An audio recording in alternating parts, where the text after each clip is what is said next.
Lalu selamat berjumpa kembali dalam video YouTube Pak Dion Kaul. Pada hari ini kita akan belajar tentang teori olahraga PJOK, pendidikan jasmani dan kesehatan. Jadi selama pandemi COVID-19 ini agak susah kita belajar, terutama kalau kita belajar olahraga ya, karena kita tidak bisa bertatap muka, sehingga kalau belajar kita olahraga belajar teori ya. Dan dari buku teori yang Bapak baca di buku paket ya, itu ada beberapa yang agak susah diterangkan ya, karena itu teorinya terlalu dikatakanlah tidak menginjak bumi atau di awang-awang ya. Bagaimana cara kita misalnya mendribble bola ya, kita terangkan dengan kata-kata ya, cara mendribble bola dalam permainan sepak bola ya, bagaimana dengan kaki sebelah dalam ya, atau kaki sebelah luar ya. Itu agak susah kalau tidak ada bolanya, sehingga Bapak membuat video yang agak berbeda. Nanti barangkali kalau yang teknis bisa kita ajarkan, kita pelajari kalau ada di lapangan ya. Jadi kita memegang bola, sehingga dengan bola yang ada kita bisa terangkan bagaimana mengoper atau memberikan passing kepada teman. Kita menendang bola dengan bola lambung ya, dan sebagainya. Pada saat ini Bapak akan terangkan tentang permainan bola besar ya. Di dalam buku paket itu ada permainan bola besar dan permainan bola kecil. Di dalam permainan bola besar itu nanti terdapat antara lain permainan sepak bola, permainan bola basket, dan permainan bola voli. Nah, untuk itu akan Bapak terangkan satu persatu ya. Saat ini mungkin kita bahas tentang sepak bola dulu ya. Jangan lupa Anda subscribe ya, Anda like dan share ya.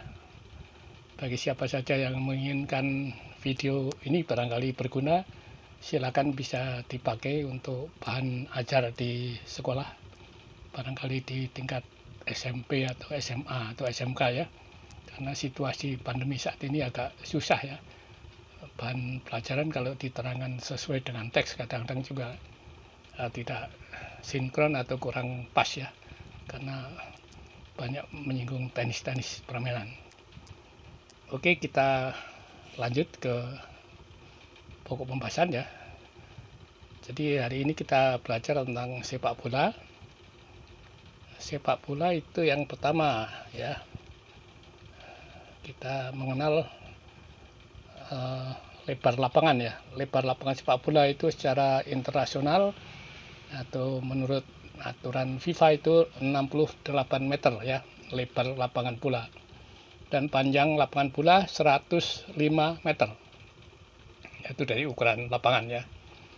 Kemudian kalau gawang ya, tinggi gawang itu 2,44 meter ya, 2,44 meter.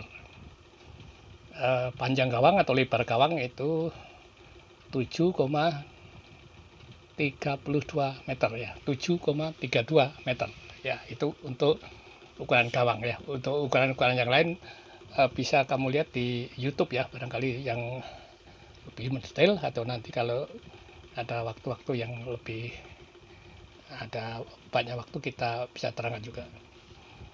Kemudian nomor berikutnya kita bahas tentang formasi atau ya, formasi dalam permainan sepak bola ya, formasi ya.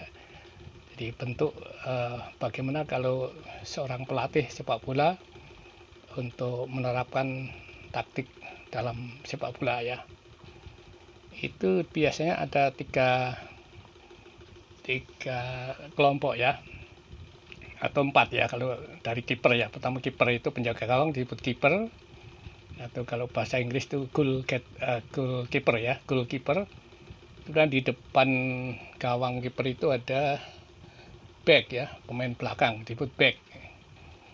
Biasanya ada 2 atau 3 back ya, 2 atau 3 back ya. Jadi ada back kanan, ada back kiri, ada mungkin back tengah ya, itu yang di depan kiper.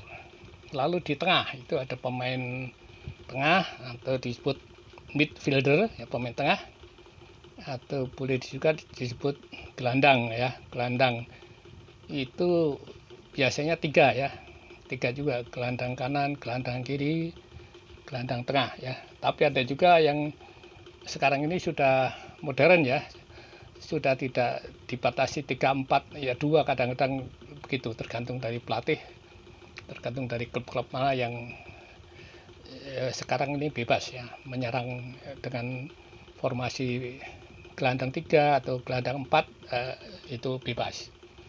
Kemudian di depan ya, di depan itu penyerang ya, itu penyerang itu disebut striker ya, striker ya.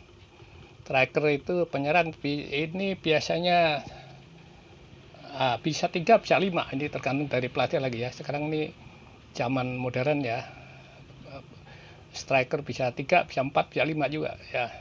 Biasanya kalau 3 ya striker itu kanan ya, penyerang kanan, penyerang kiri ya, atau penyerang tengah ya, begitu juga, sama juga. Jadi sekarang ini tidak seperti zaman Bapak waktu masih kecil dulu ya. Waktu Bapak masih kecil dulu tahun 70 ya, itu hampir seluruhnya kalau di Indonesia itu formasinya itu, kalau di penyerang itu 5 ya, penyerang 5, lalu gelandang 3 ya, lalu back 2, kiper 1 ya. Itu biasanya dulu tahun 70 ya, tahun 70 Bapak masih ikut jadi pemain junior ya, atau anak gawang, namanya anak gawang ya. Biasanya kalau yang senior bertanding, kita itu tugasnya mencari dana ya. Jadi kita cegat jalan-jalan yang menuju ke lapangan ya, di kampung ya. Di kampung kita tinggal, lapangan itu di tengah desa ya, di tengah desa, lalu ada jalan-jalan yang menuju ke lapangan, itu kita cegat ya dengan bangku yang panjang, itu beramai-ramai kita. Lalu siapa yang datang yang mau nonton, kita mintai ya sukarela ya, dana sukarela. Nanti itu uangnya bisa dibagi untuk pembinaan sepak bola ya. Dan waktu itu begitu, jadi formasinya selalu begitu. Waktu Bapak masih jadi pemain junior ya, itu penyerangnya dari 5, lalu gelandang 3, back 2. Tapi sekarang ini dari, kalau kita di pertandingan di liga-liga Eropa ya, kita lihat permain di Liga Belanda, Liga Spanyol, ya, Liga Italia, Liga Inggris, ini formasinya sudah berubah-ubah ya. Jadi sudah tidak seperti zaman Bapak kecil dulu ya, bisa penyerang 3 ya, nanti gelandangnya 4 atau mungkin gelandang 5 ya, backnya bisa 2, bisa 3, bahkan bisa backnya 4. Jadi tergantung dari masing-masing pelatih, masing-masing negara yang menerapkan sesuai dengan kebutuhan ya. Oke, tadi tentang formasi ya. Kemudian tadi kiper, penjaga gawang, lalu back ya sudah ya. Depannya gelandang atau midfielder ya, itu pemain tengah, midfielder. Lalu striker, penyerang, bisa kanan, bisa kiri, bisa tengah ya. Lalu ada yang disebut playmaker ya. Playmaker itu istilah untuk pengatur serangan. Pengatur serangan itu bisa salah satu penyerang itu sebagai playmaker ya. Contohnya Lionel Messi ya. Lionel Messi itu striker ya, penyerang juga, tapi playmaker juga ya. Ya, jadi dia bisa mengatur serangan ya. Jadi dia mengalirkan bola dari belakang, dari back atau dari gelandang, diumpankan ke Lionel Messi, lalu Lionel Messi mengatur ya untuk teman-temannya yang sesama striker ya. Itu jadi itu playmaker. waktu zamannya ada temennya tuh dulu, ada Iniesta ya, ada Xavi Hernandez. Waktu di Barcelona dulu dia lebih striker ya, lalu playmakernya diserahkan sama Xavi atau Iniesta ya. Nah, sekarang ini Messi lebih cenderung sebagai playmaker karena teman-temannya sudah pada pensiun ya, teman-teman yang akademi dulu ya di Barcelona. Kemudian berikutnya untuk istilah-istilah ya, istilah-istilah yang harus kita kenal dalam permainan sepak bola. Satu, kick off ya. Kick off itu istilah dimulainya pertandingan sepak bola dengan ditendangnya bola pertama ya. Bola pertama oleh seorang pemain ya. Kemudian untuk dioperkan kepada pemain lainnya untuk mulai menyerang. Nah, itu kick off.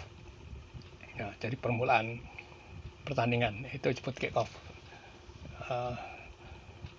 Dulu sering waktu Bapak masih main itu kadang-kadang ada kick off tidak dilakukan oleh pemain, tapi kadang-kadang seorang pejabat ya, seorang pejabat atau yang membuka sebuah turnamen ya, misalnya ada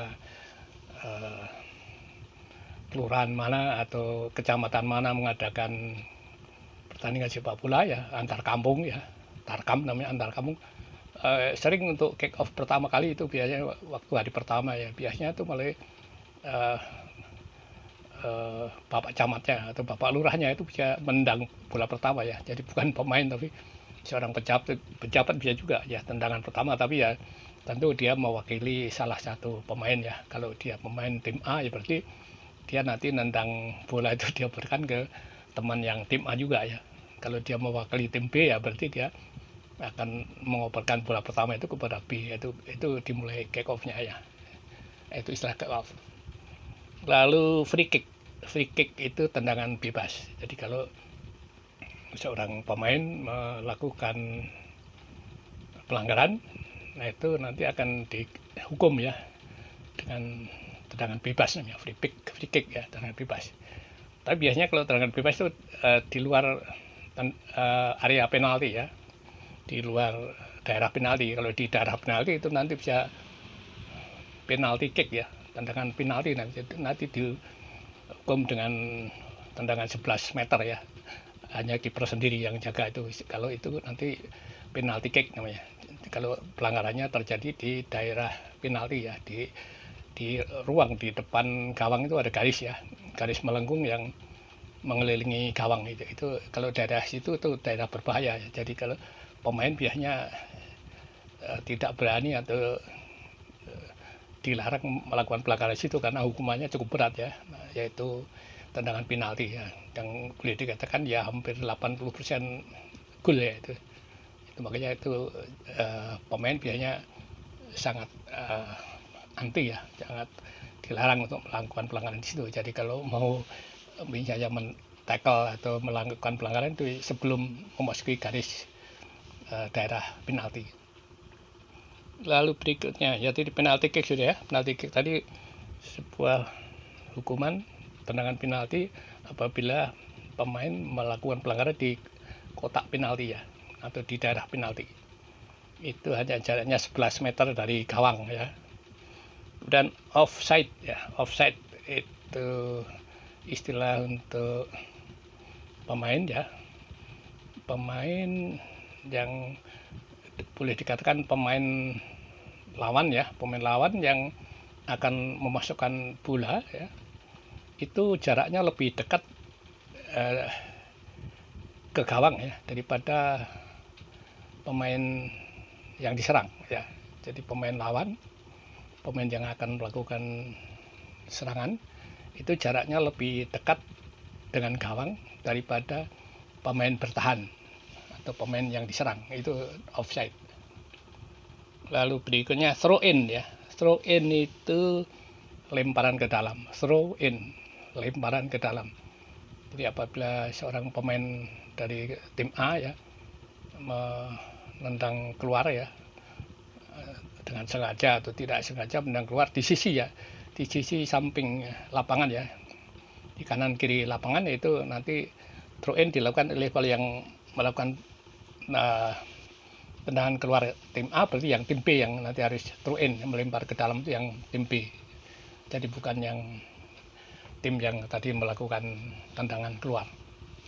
Demikian juga kalau yang menendang tim B nanti berarti yang A, yang tim A yang melakukan throw in, lemparan ke dalam. Kemudian handsball. Handsball itu menyentuh bola ya. Biasanya tidak sengaja, tapi ada juga yang kadang-kadang disengaja ya. Kadang-kadang misalnya bola kalau tidak ditangkap masuk, itu handsball ya. Itu mungkin kadang-kadang ada yang sengaja, itu malah bisa di kartu merah itu kalau misalnya tendangan sudah jarak dekat dengan gawang, lalu pemain ini sengaja memegang atau menangkap bola ya, biar bola tidak masuk ya.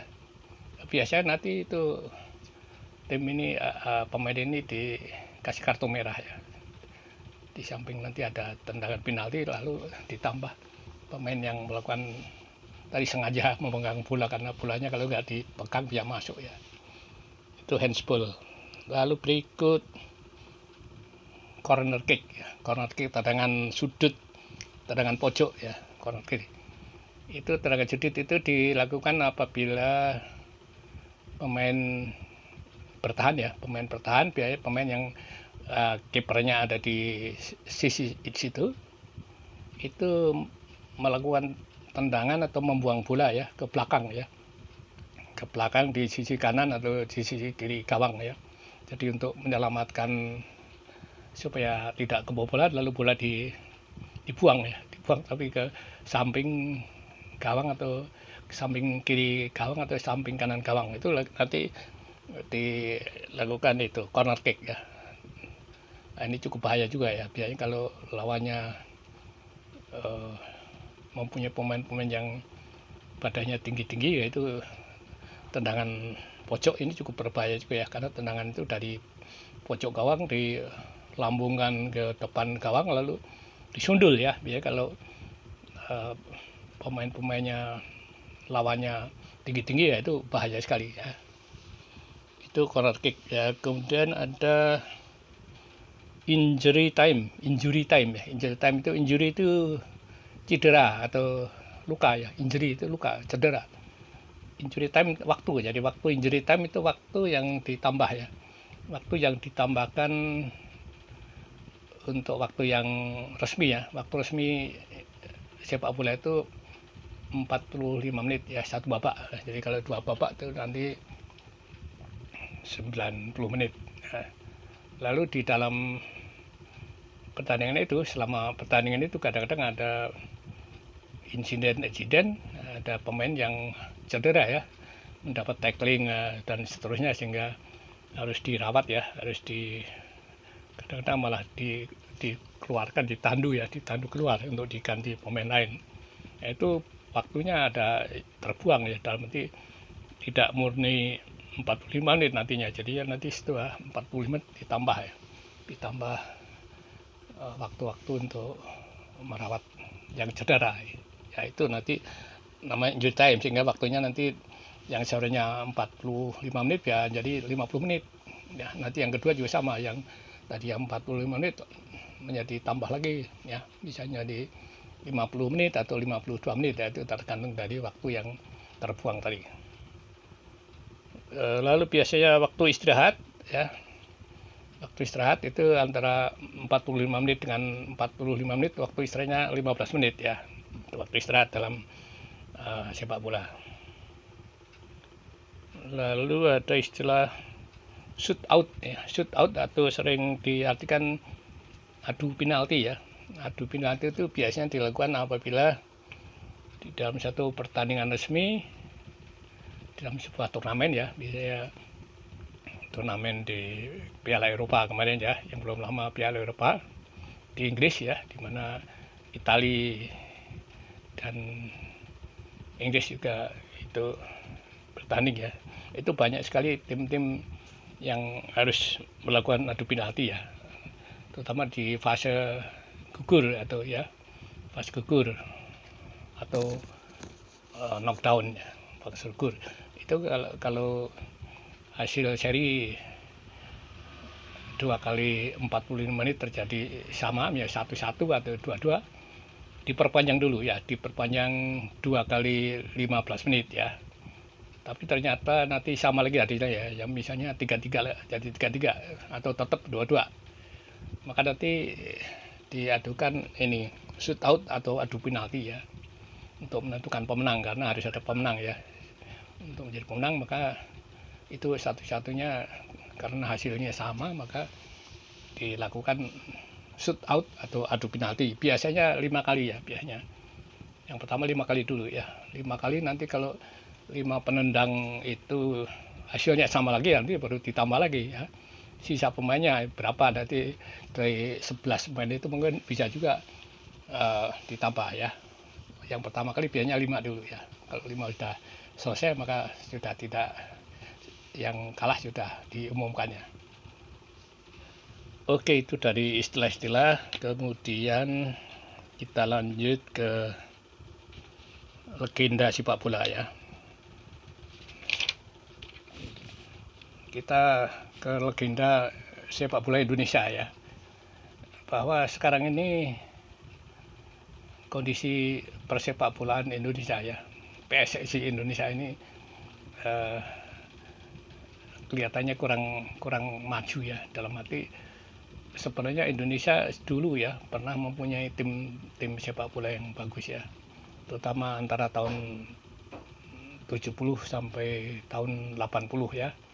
Itu Indonesia cukup disegani ya di wilayah Asia ya, termasuk disegani oleh Jepang ya, Korea. Dan waktu itu Jepang Korea belum terlalu bagus ya. Sekarang ini hebat sekali ya, Jepang, Korea ya, Korea Selatan, Korea Utara, Cina ya, itu bisa mewakili Asia ya untuk Piala Dunia ya. Dulu Indonesia sebenarnya sudah mendekati kemampuan dari tim-tim seperti Jepang atau Korea ya, tahun 70-an ya. Itu antara lain saya sebutkan nama pemainnya ya. Itu yang pertama Iswadi Idris ya. Iswadi Idris itu seorang penyerang ya, striker. Lalu ada Anjas Mara atau Anjas Asmara nih ya. Anjas, ada sering salah sebut ya, Anjas Asmara ya. Kalau Anjas Mara itu kelihatan pemain film ya, bintang film. Ini kalau dulu Anjas Asmara, ada namanya Anjas Asmara. Itu seorang penyerang striker PSSI ya, sepak bola Indonesia juga. Ada lagi namanya Sucipto Suntoro ya, Sucipto Suntoro. Lalu ada Andi Ramang. Andi Ramang itu dari Makassar ya, dari Makassar, namanya Andi Ramang. Lalu dari Makassar lagi Roni Patinasarani ya, Roni Patinasarani ini juga pemain legendaris ya, dari Makassar juga. Lalu ada Abdul Qadir, kalau nggak salah dari Persebaya Surabaya, Abdul Qadir. Lalu satu lagi Roni Paslah ya. Roni Paslah itu seorang kiper ya, yang cukup terkenal ya, tahun 70-an itu. Bahkan dalam eksibisi ya, dalam persahabatan dengan tim Brasil ya, pernah tahun itu Roni Paslah ini berhasil mengeblok ya tendangan penalti dari Pele ya, legenda Pele ya, legenda dunia itu. Waktu itu pernah datang ke Jakarta ya, dalam arti persahabatan ya, itu pernah mendapat penalti yang Pele menendang dan bisa diblok sama Roni Paslah namanya ya. Itu nama-nama pemain kita ya tahun 70-an, sekitar 70 sampai 80 ya. Lalu sudah itu ada beberapa lagi pemain-pemain sepak bola kita yang cukup bagus juga ya, tapi kelihatan masih di bawah pemain-pemain yang Bapak sebut tadi ya. Lalu kalau dari pemain asing ya, ini pemain asing ini banyak sekali legenda sepak bola ya. Yang paling tersohor waktu itu lah Pele ya, Pele ini dari tahun 1960 ya sampai 1980-an ya. Jadi itu Pele ini termasuk, kalau pemain sekarang itu semacam Lionel Messi lah, Lionel Messi atau Cristiano Ronaldo ya, di tahun 1960-an itu. Bahkan disebut-sebut Pele ini lebih hebat dari Cristiano Ronaldo atau Lionel Messi ya. Alasannya karena apa? Alasannya karena Pele ini berhasil mengantarkan tim nasionalnya ya menjuarai Piala Dunia ya 3 kali. Jadi Pele ini sebagai bintangnya ya 3 kali membantu tim nasional menjuarai Piala Dunia. Jadi tidak gampang, makanya seperti Lionel Messi itu dikatakan belum bisa mengalahkan Pele karena alasan ini ya. Kadang-kadang satu alasan untuk menjuarai Piala Dunia ini juga karena tergantung dari tim ya, artinya teman-temannya juga kualitasnya bagus itu memang bisa, tapi kalau 1-2 yang lain tidak bagus ya harus susah juga ya. Seperti Maradona contohnya, Maradona juga bagus ya, mendekati Pele lah. Kalau Maradona ini 1 kali ya mengantarkan negaranya Piala Dunia, juara Piala Dunia, lalu 1 kali runner up ya, juara 2, tapi pernah mengantarkan timnya juara dunia untuk kelompok junior ya, kelompok di bawah 20 tahun, yaitu Maradona pernah juga ya. Jadi boleh dikatakan Maradona dan Pele hampir setara ya. Kadang-kadang ini kalau penggemar sepak bola ada yang menjagokan Pele lebih bagus ya, ada yang menjagokan Maradona lebih bagus ya, dengan alasan masing-masing ya. Kemudian lagi pemain legenda yang lain dari Jerman itu Beckenbauer ya. Beckenbauer itu juga hebat ya. Itu mengantarkan timnya Bayern Munchen, itu Bayern Munich itu beberapa kali menjuarai champion. Kalau nggak salah 3 kali ya untuk champion selama ada Beckenbauer ya. Lalu dari Belanda itu Johan Cruyff ya. Johan Cruyff atau Johan Cruyff ya. Kalau Belanda biasanya U ya dibaca U ya, kalau bahasa Inggris A ya, Cruyff. Jadi kadang-kadang yang baca Johan Cruyff, ada yang Johan Cruyff. Itu pemain dari Belanda cukup legendaris juga ya. Nah, akhirnya nanti dia setelah tidak membela tim nasional di Belanda, akhirnya hijrah ke Barcelona ya. Dia dikontrak menjadi pelatih Barcelona, dan itu yang menjadi ciri-ciri khas permainan Barcelona sampai saat ini ya, dengan model tik-tak ya, tik-tak, tiki-taka ya, satu-satu ya, mereka operanya pendek-pendek ya, yang sampai sekarang luar biasa ya, terutama zaman Iniesta dan Xavi Hernandez ya, waktu ya sekitar 3-4 tahun yang lalu ya, sekitar itu hebat sekali ya, zaman ada Xavi Hernandez, Iniesta ya, ada Puyol ya, itu Messi ya, ditambah Messi, ini luar biasa. Jadi Barcelona sampai mendominasi klub-klub di Eropa ya. Lalu berikut itu dari Brasil itu, yaitu Ronaldo ya. Lengkapnya bukan Cristiano Ronaldo tapi Rosario ya, Rosario Ronaldo ya. Dulu bermain di Barcelona juga ya. Namanya Rosario Ronaldo atau Ronaldo Rosario ya, dibalik-balik boleh. Lalu ada lagi Ronaldinho ya, ini juga sama. Ronaldinho pemain Brasil yang bermain di Barcelona juga. Lalu yang berikut nomor 7 itu Cristiano Ronaldo. Nah, ini Cristiano Ronaldo yang sekarang juga masih aktif ya. Dulu membela Real Madrid ya. Lalu sebelum Real Madrid itu di Manchester United ya, lalu pindah ke Real Madrid, lalu pindah lagi ke Juventus ya. Saat ini Juventus, nggak tahu ini katanya mau pindah lain ya dari Juventus ya. Ini juga hebat juga ya. Dan yang ke-8 ya sampai di sini Lionel Messi ya. Lionel Messi dan Cristiano Ronaldo ini yang termasuk pemain sepak bola yang masih aktif ya, dan yang paling tersohor saat ini ya. Dua orang ini bersaing ketat ya, terutama dalam perebutan Ballon d'Or ya. Ballon d'Or itu bola dunia ya, biasanya pemain terbaik ya, pemain terbaik di dunia yang dipilih ya oleh para pelatih tim nasional ya, dan kapten ya, kapten tim nasional, yaitu diadakan pooling ya, nanti ada FIFA itu mengadakan pooling untuk di voting ya dari seluruh dunia ya, pelatih tim nasional dan kapten tim nasional untuk siapa pemain terbaik di dunia yang akan mendapat Ballon d'Or ya. Biasanya bola emas ya, bola seperti bola itu tapi emas ya. Ada lagi nanti kadang-kadang itu sepatu emas itu ya. Saat ini Lionel Messi itu sudah 6 kali ya, 6 kali mendapat Ballon d'Or ya, bola emas sebagai tim pemain terbaik dunia, juga pencetak gol terbanyak ya, 6 kali juga ya. Jadi sama-sama 6 itu si Lionel Messi. Lalu Cristiano Ronaldo ini sama ya, jadi itu Ballon d'Or sudah 5 kali ya. Jadi mereka 5 kali diborong Cristiano Ronaldo, 6 kali diborong Lionel Messi.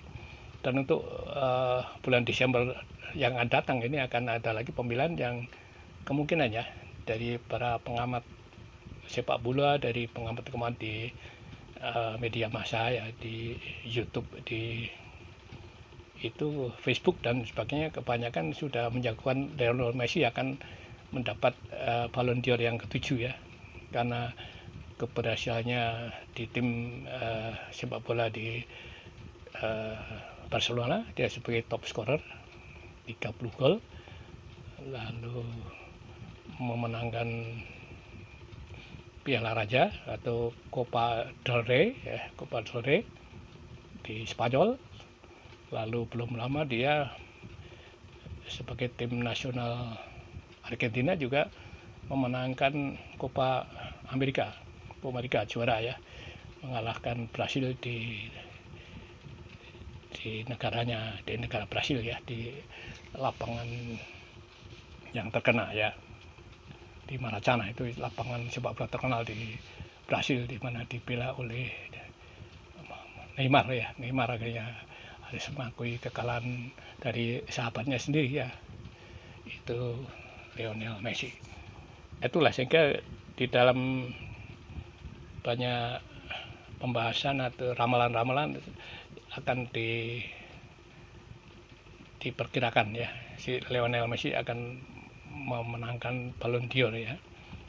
Ada beberapa saingan yang lain, kemungkinan dari Italia itu siapa tuh, ada seorang pemain back yang cukup bagus juga karena dia memenangkan Piala Eropa, lalu juga memenangkan lagi champion. Nah itu ada beberapa saingan juga yang nanti akan ditentukan oleh pelatih nasional di seluruh negara ya.